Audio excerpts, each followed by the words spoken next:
back to our cooking vlog. It's not actually a cooking vlog. We're gonna do today the famous Dalgona coffee. Dalgona nga! Sorry.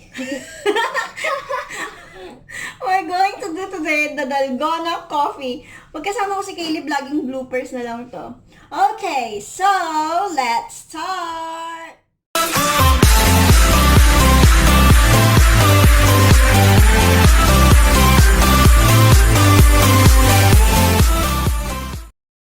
Okay, so we're gonna use, of course, sugar, coffee, Milo, because I'm gonna do two things, the Dalgona coffee and the Milo as well, para kay Caleb. And then hot water, our whisker, and then our measuring scoop, and most importantly, glass, and also our milk. Okay, so let's start the procedure. Let's start doing the Dalgona coffee first. So 1:1 ratio. Okay, let Caleb do it. Okay, one. Oopsie. Oops. Two. That's enough. Next will be sugar. Yeah.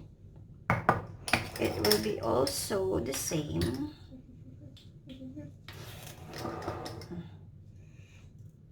One. 2, 4. Oopsie. That's a mistake. Two. Okay. 2, 4, 6, 8, 10. And then we'll be putting the water, which is 2 scoops as well. 1, 2. And bye. Okay, then let's start Toss it, toss it. whisking. Caleb is scared, so he left me. Okay, so ito na ang magic whisker. Let's see. So this is the this is how it looks like. Ayan. Let's start it. Whoa.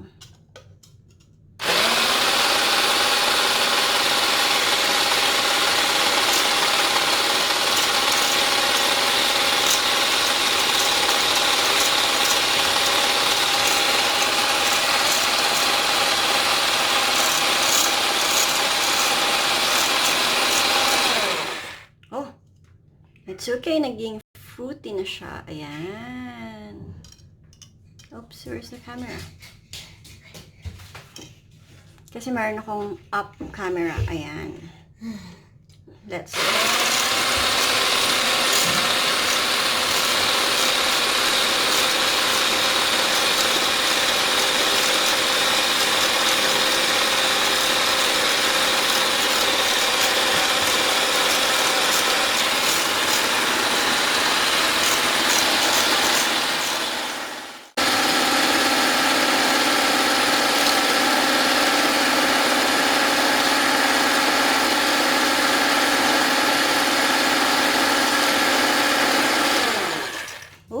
see that? Oh, ang galing. So, ang bilis lang pag may whisker ka. Whisk.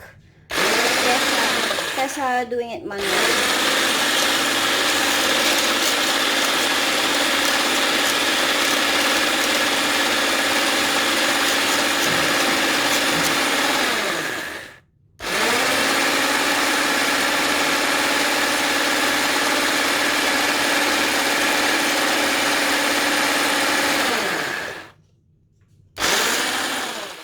Paul.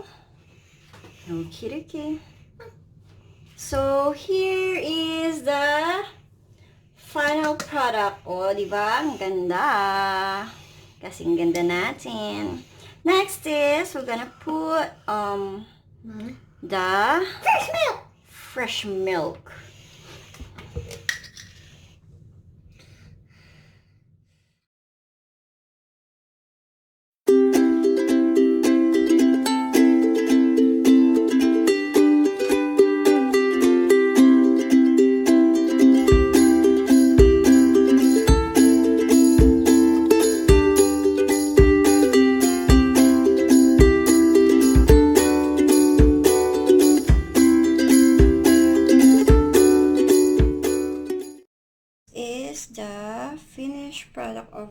Dalgona coffee.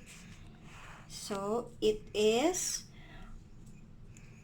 good. And let's just put the topping of Milo. Charan. Okay, so we have a guest to taste it. Our Dalgona coffee. Ayan, nurse. Ah. Not to taste it.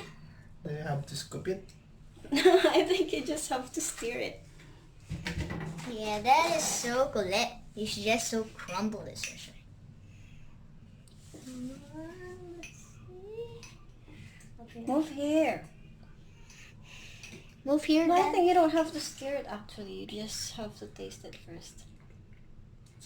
Good. Parang napilitan lang siya. Can I taste?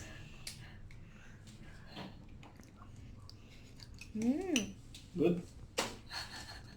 Is it good? Okay, so that's the end of our Dalgona coffee. We're gonna try again the other recipes next time. Click and subscribe. Bye. I think we're not gonna proceed anymore with the Milo because the consistency is still so fluid. Unlike yung sa Dalgona coffee na in just a few minutes, naging fruity na siya. So, for the Milo, it's a thumbs down for me. Hindi na ako magpo-proceed. Pero the Dalgona coffee, it was so good. And both of them like it. So, it's okay. See you later in our next vlog. Bye-bye.